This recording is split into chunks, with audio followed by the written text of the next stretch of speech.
What if I told you that the secret to winning pretty much any argument has nothing to do with having the perfect comeback or, being the loudest person in the room?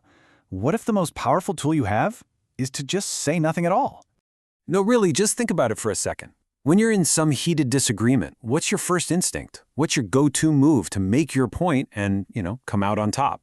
Is it just cranking up the volume, right? Believing that if you're just a little bit louder, a little more forceful, your point will magically become more true.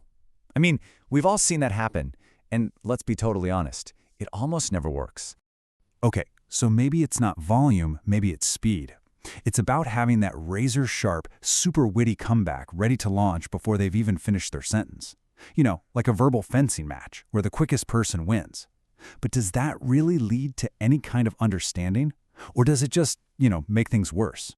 Well, the real answer is, it's a lot more subtle, and honestly, way more powerful.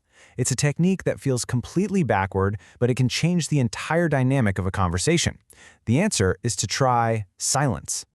Now, this goes against every single instinct we have in a fight. Our default setting is to add more words, more proof, more passion. We fall for what you could call the myth of more, thinking that just overwhelming the other person is how you win. But that path, it usually leads absolutely nowhere. In this chart just shows the difference so perfectly. On one side, you've got the typical loud argument. What's the goal there? Domination. And the tactic? To overwhelm. The outcome is always the same: escalation. But now, look at the silent argument. See how everything just flips? The goal becomes clarity. The tactic becomes observation. And the outcome? It's not about winning, it's about revelation. So what this means is that we have to completely reframe how we think about silence. It's not weakness. It's not giving up. It's actually a position of incredible strategic control. It's all about harnessing the amazing power of the pause. So try not to think of silence as just empty space. Think of it as a tool. It isn't an absence of words, it's an instrument that you can use with real precision to change the entire feel of a conversation. So what do we even call this intentional, powerful kind of silence? Well, thankfully there's a perfect word for it, a concept that just captures this idea so beautifully, the Japanese concept of ma.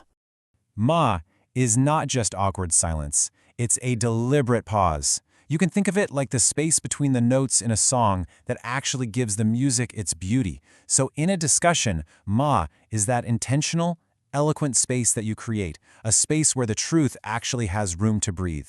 And this right here is the absolute key. Silence creates ma, that space, and it psychologically compels the other person to show you what's really on their mind. You're not attacking, you're just creating a stage and letting their true intentions walk right into the spotlight. So how does this actually work? It's a really simple three-step process. First, you state your case calmly, and then you just hold your ground. You stop talking. Second, your silence creates this kind of conversational vacuum, and human nature absolutely hates a vacuum. So third, the other person is going to feel this overwhelming need to fill that space. And trust me, they will. Okay, so they fill the space. What's the big deal? Why is this so effective? What is it exactly that this strategic silence actually reveals? This is where the magic really happens. In that quiet space you'd created, their real argument might finally come out, the one that was hiding under all the noise. You'll start to hear the insecurities that are actually driving their point. A lot of times, they'll start talking their way toward a solution all by themselves. And my personal favorite, sometimes you'll hear the beautiful sound of them completely talking themselves out of their own point.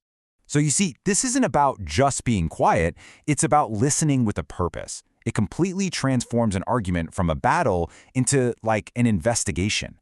And that leads to the final question you should probably ask yourself in your next big disagreement: what will you hear when you finally decide to stop talking? So just remember this. You can argue with words, you can deflect facts, you can definitely fight back against somebody yelling, but it is incredibly difficult to fight against a deliberate, confident pause. Because sometimes the most powerful statement you can ever make is no statement at all.